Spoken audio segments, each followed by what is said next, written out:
Hello, everyone, and welcome to FD Conversations. I'm Daphne Nicolopoulos, the editorial director for Florida Design, and today I have with me Charlotte Dunagan and Tom Diverio from Dunagan Diverio Design Group in Coral Gables. And we're going to be speaking about a very special house that actually appeared in Florida Design.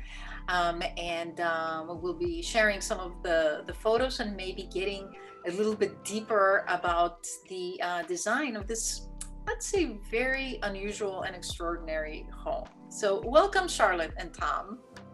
Thanks for having Thank you us. for having us. Oh, we're thrilled you could be here. So the house in question, of course, is in Star Island in Miami.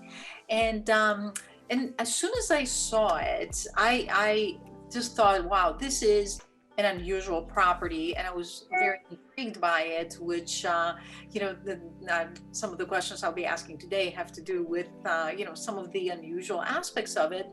There's so much going on in this house, and yet it's so cohesive and very, very interesting. So now, before we get into the details of what makes this house work so well, can you give our audience a little background on Star Island and this property before the modern house was built? Absolutely.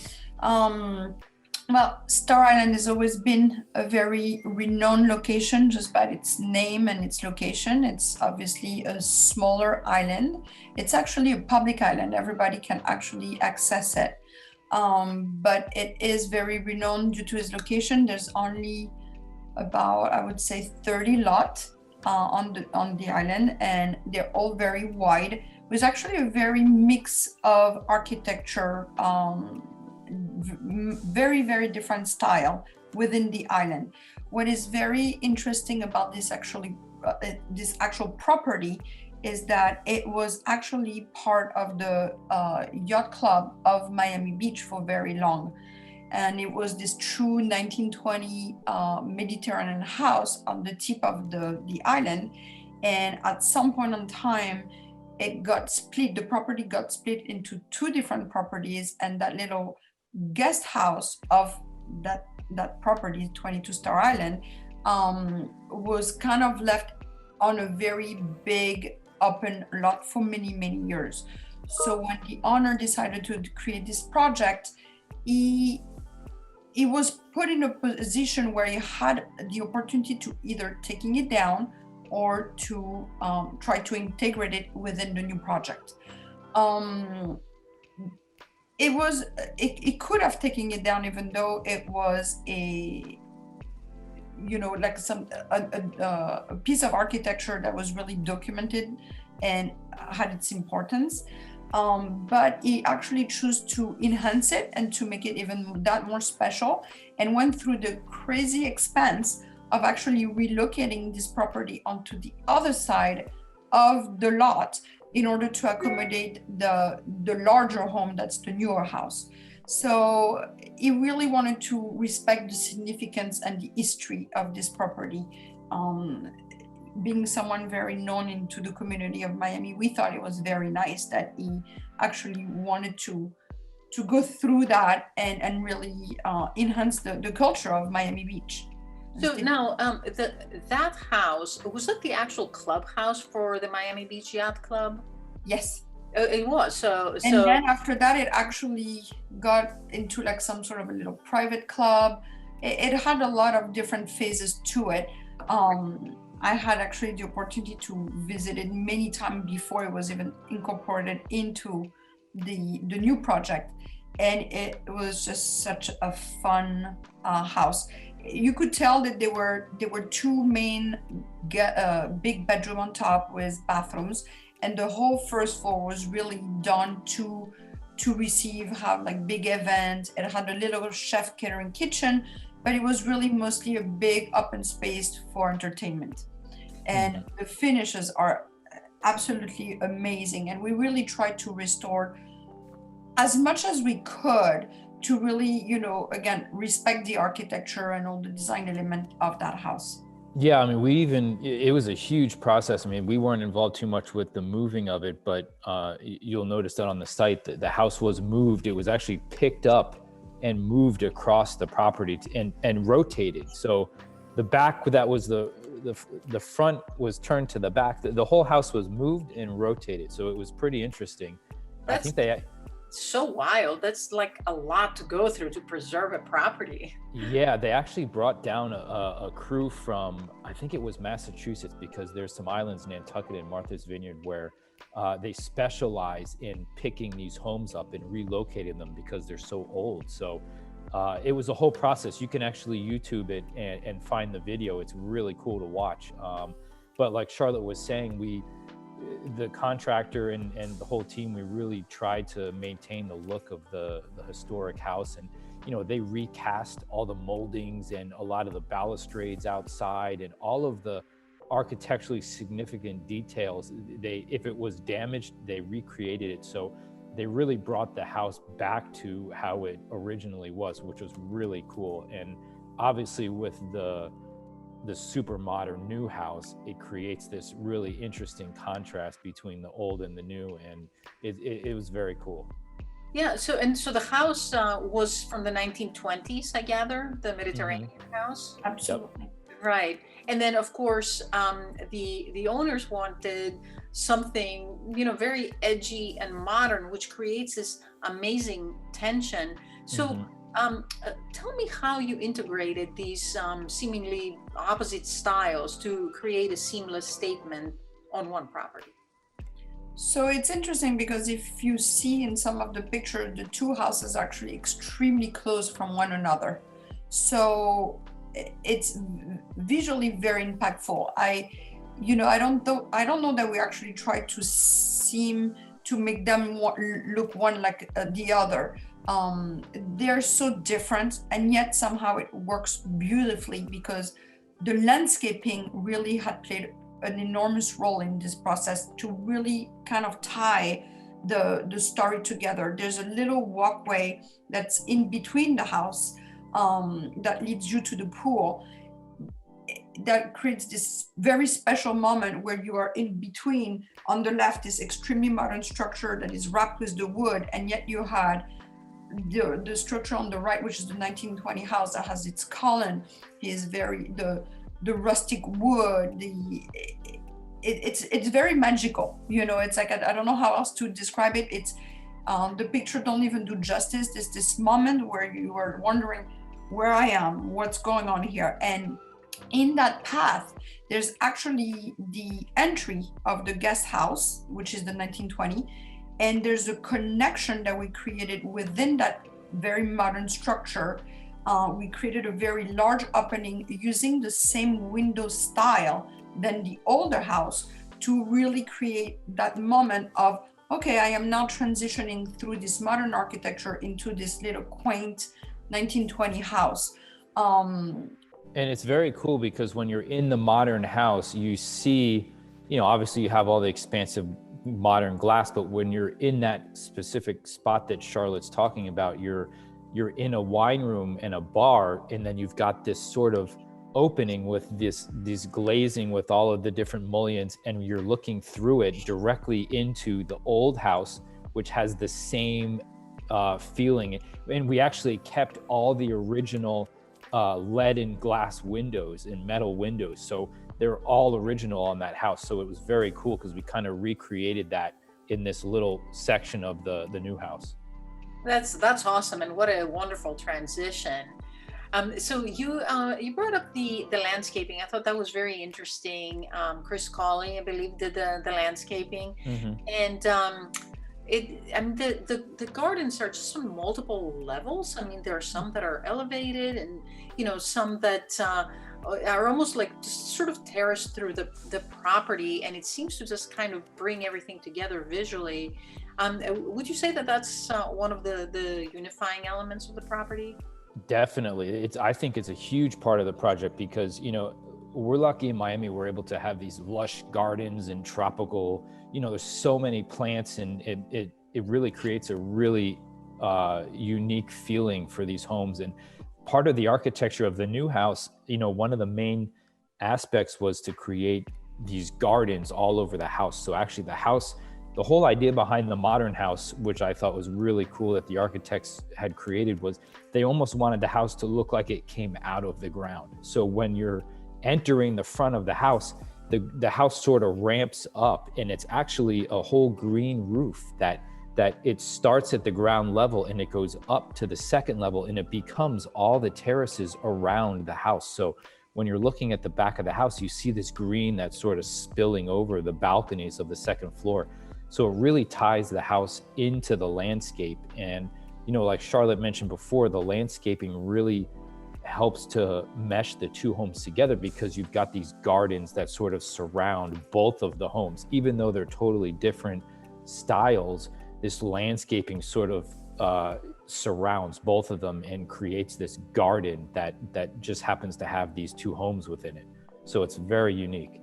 Yeah. And when you are within the property, when you are on the second floor, looking out on that big window that's above the entry door, you actually see the top of that ramp. Mm-hmm. And at the beginning, you know, when we just started planting all those different trees, it took a while to grow. But now that when you're there, you feel like you are on a bird nest. You're surrounded at your own level with so much greenery and flowers.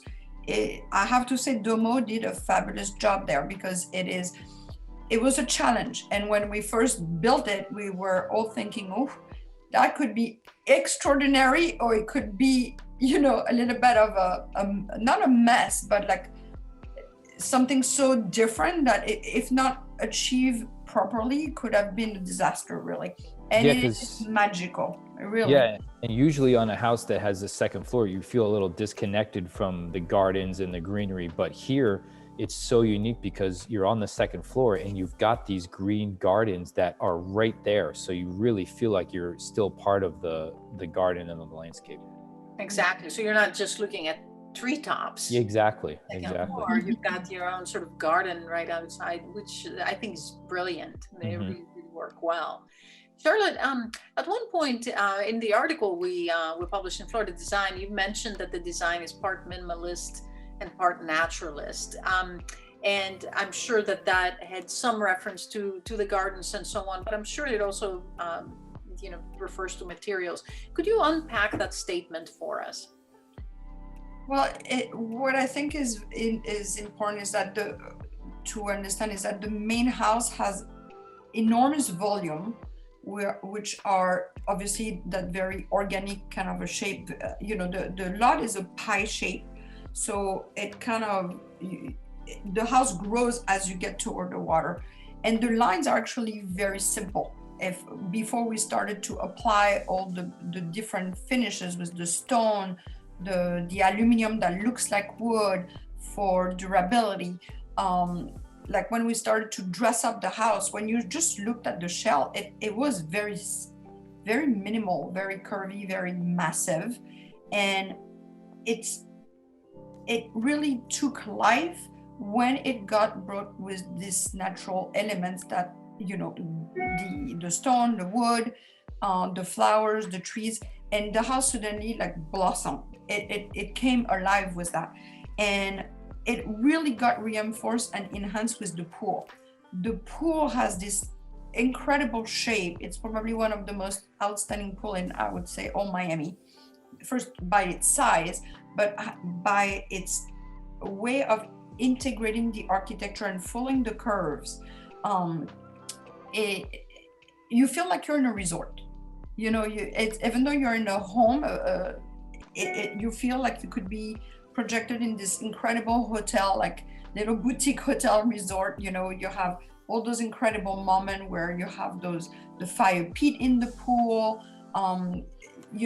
We have in the middle of the pool a structure that provides a lot of shade, that is a lot more square, I would say, than the actual structure itself, but that is wrapped with the same elements. And on each side of the structure, you have the pool that starts hugging on each side, going down. Like if you were at the beach and you would start walking on the sand, and you get deeper and deeper as you go into the sea, you have very much that feeling in that pool.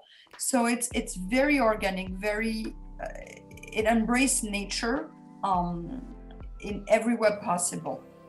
And I think that, you know, and just adding to what Charlotte was saying, a lot of those elements we try to incorporate and bring into the house. So you really get this indoor, outdoor feeling, especially in Miami, where you have this tropical modern architecture and design where, you know, you want to have that indoor, outdoor feel, and using similar or the same materials inside that we use outside really helps to enhance that feeling. Well, and also those enormous windows that seem to be pretty much everywhere. I mean, the house is just full of them, and now you get a view, I think, from every corner of the house. Just very, very transparent and organic feeling. So. Yes, you know, there's also an atrium in the middle of the house with this incredible tree that's a very unique species that you can see from all the floors, you know, that also brings nature within the house. Again, the house has this kind of, due to the volume, that kind of a sleek feel that is warmed up by all those natural elements that are brought back in the center of the home as well. And we did use a lot of the, we used a lot of the stone wrapping from the exterior that clads all that, the garage, inside into the entry. We have those beautiful walnut species wood that are cladding all the entry wall to bring the warmth and again bring the color palette of the exterior in the interior. Yes, it's wonderful and very, very well done. Just curious about that tree. Was that there on the site? And no, that was actually, I think, you know, the architect, they get involved a lot with the landscape, and I think they worked very close with Chris Cawley, and they actually selected that specific tree. And it's a very specific tree. I cannot remember the name of it, but they specifically chose it for that atrium because of the structure and the branches and how it looked. And like Charlotte's saying, it's planted on the first floor and it goes all the way through the second floor to the roof. So you're standing on the roof and you can look down into this glass atrium, which is very cool. So it was not there originally, but it really feels like it probably could have been. Right. I know a lot of people sort of tend to build around old specimens, which is, you know, why I asked. But I always think that when a tree's inside a building, it's super cool. And it's kind of a hard thing to get right. You know, so that's excellent.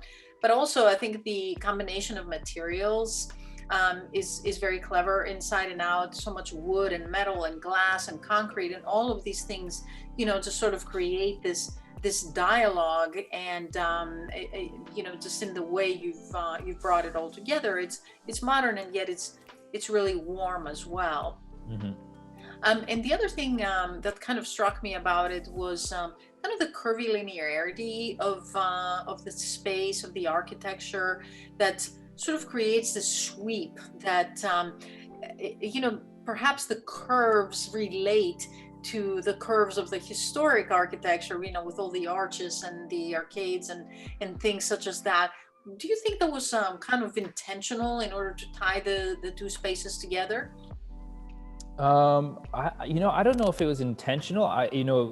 The curve, this house is very unique because it has that sort of curvilinear architecture, and you know, it really softens the modernness of the house because it's so, like Charlotte was talking about earlier, it's so big. You know, it's a giant house, and when you add these curves here and there, it sort of softens it, and it really, I feel like it really tends to relate more to the landscaping and the lushness of the tropical gardens and that kind of feeling. It really creates a softer feeling. If this was the same house but it didn't have those curves, it would feel very almost harsh and almost, you know, like too much. But I think those curves really enhance the architecture and sort of bring it down to scale so it doesn't feel so massive. You know, there are some... I'm sorry, Tom, but we did try to actually integrate little elements, decorative elements to both houses. So the story now is tied together. Like the exterior light fixtures are actually those beautiful, very see-through, very minimalist cylinder of glass with just a little bit of bronze. And they worked, and I specifically picked those because they would work for modern architecture and with a traditional architecture. So those little moments where really intentional to really try to create a cohesiveness between the two houses. So there is little things for sure. Yeah, I think And I think we focused a lot more on trying to create a more cohesive feeling through the interiors more so, because the exterior of that old 1920s home is very historical and very old. We didn't want to touch that, and I think the architects probably felt the same way. They didn't want to try to match that or compete with that. They created two separate things, and we really tried to tie it together with some of the details on the interior. We thought it was very cool because if you see some of the bedrooms and the bathrooms, we went very modern on the inside of that house because we thought it was a cool contrast between that old architecture with these, very clean vanities and material selections. And, so the bathrooms in that historical house, we did do very modern. And even some of the millwork and built-ins we did modern, but there's some shots on our website, you can see them, but my favorite is there's this old staircase that curves up, and then there's this super sleek modern little built-in kitchenette, but we put this sort of old world glass backsplash. So it was really fun and cool to kind of create with those different styles together. So that was something that we kind of took little elements from the modern house and introduced it to the interior details of that house. And yet we really tried to salvage as much as we could of the uniqueness of the 1920 house, like all the original plaster molding, where we had to retrofit some of the room sizes. We had an expert come and literally match and cast the crown and all those molding to replicate them. We were true to the coloring. They had those incredible detailing and faux painting all around the ceilings, and we restored them. We actually used the rest of the color palette for the rest of the room, enhancing and complementing those colors. So we really tried the best we could to be true to what was there and just restore it and make it like functional for the modern world, because at the end, these houses, there were no air conditioning. There were so many details and technical things that we had to do to make it work in a 2020, home. So it was a challenge. At some point, there were really some things that were challenging. When we opened up the structure, we realized we actually really the whole gym ceiling could not be pierced because it would have damaged the structure way too much. So we were very limited in what we could do, and yet we were able to make something that really functions and respecting all the original elements for sure. Yeah, I mean, we even keep the original doors. We had them refinished. I think we selected new door handles, but we matched what was original. So there was a lot of details that we really wanted to keep from the original house, but we still introduced a more modern flair sort of to the inside. So it's really interesting when you walk through the inside of that house. That's great. That's absolutely. I know that in the article we focused more on the main house, again, sort of due to space, but it's very intriguing, to be able to use similar elements in both, just to create that transition.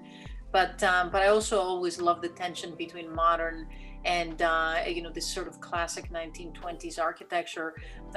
Some people say, well, that doesn't work, but it actually really does. It's really remarkable how visually that how striking that is.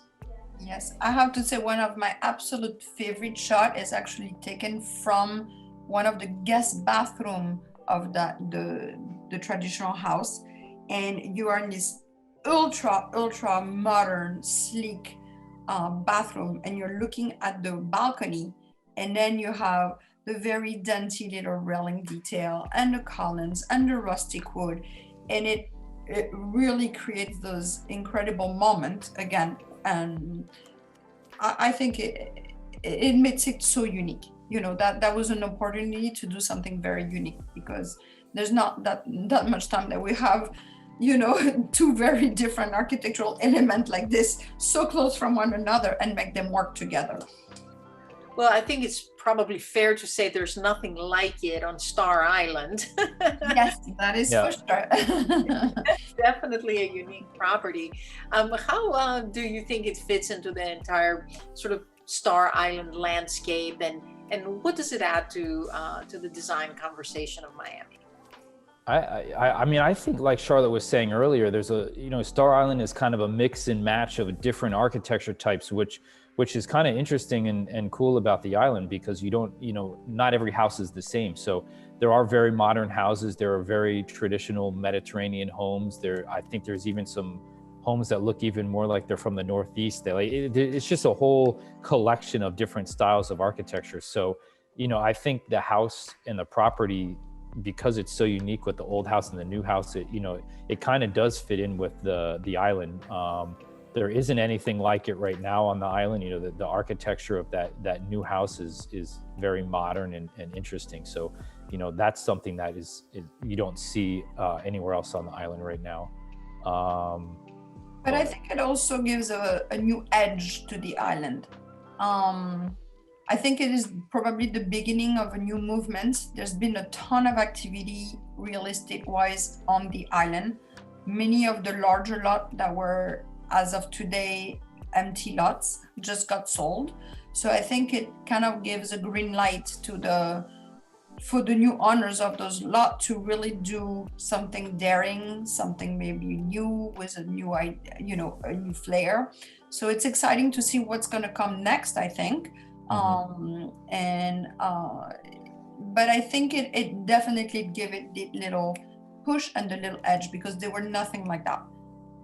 Yeah. And it's interesting because the lot is actually in between, obviously, the main part of the 1920 house, and hopefully that will remain that way. It is a house that has been renovated, but hopefully it is for sale now, so hopefully the new owner will keep the structure as much as possible. And then on the right of the property, there used to be another house that just got teared down, so I'm expecting to see something very modern coming up. So it will be actually balanced between probably a very modern structure and a very traditional. So in itself, visually, even from the water, I think it will be very exciting. Yes, absolutely. Well, Charlotte and Tom, it's been a real pleasure having you, and I always enjoy seeing your projects and publishing them in Florida Design. And I think this one was, probably the most unusual one I've seen. Yeah. But thank you very much. Yeah, thank you very much. It's a pleasure, and we love working with you and absolutely, and sharing a project with you. So thank you for having us. Wonderful. Well, thank you for joining us for FD Conversations. I'm Daphne Nicolopoulos, and I will see you next time. Bye-bye. Bye.